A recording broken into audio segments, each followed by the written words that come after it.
नागेन्द्रहाराय त्रिलोचनाय भस्माङ्गरागाय महेश्वराय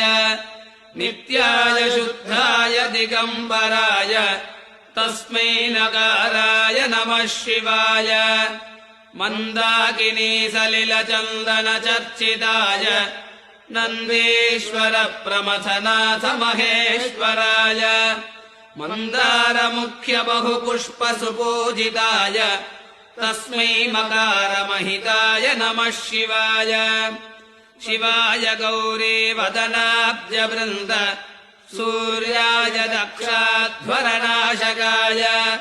श्रीनीलकण्ठाय वृषध्वजाय तस्मै शिकाराय नमः शिवाय